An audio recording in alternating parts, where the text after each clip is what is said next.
দেখো বন্ধুরা, আমাদের কাছে মাটি কাটতে গিয়ে মাটির নিচে একটি পাইপ ছিল, 1/2 ইঞ্চি পাইপ। সেটা তো আমরা মাটির নিচে আর দেখতে পাই না, বুঝতে পারিনি। তো আমাদের কাছে মাঝে মাঝে এরকম ফেটে যায়। তো দেখতে পাচ্ছ আজকে আর একটা পাইপ ফেটে গেছে। তো পাইপটি আমরা কিভাবে সারাচ্ছি দেখো।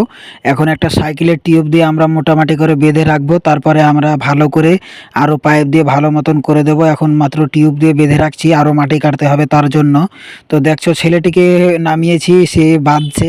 তো জায়গাটি একটু ছোট হয়ে গেছে, সে ঠিকঠাক দাঁড়াতে পারছে না, তার জন্য ভালোভাবে বাঁধতে পারছে না গো। তো ডবল করে সে টিউবটি বেঁধে দিচ্ছে যাতে লিক না করে। আসলে কি পাবলিক কাজ করি, তো পাবলিকের কোনো ক্ষতি করে আমরা কাজ করতে চাই না। তো দেখো বাঁধা কমপ্লিট হয়ে গেল। আর যে জলটা পড়েছিল টোপে টোপে, সে জলটিকে মানে তুলে ফেলে দিচ্ছি যাতে বুঝতে পারি আর লিক করছে কি না। তো অবশ্য আশা করি লিক করবে না।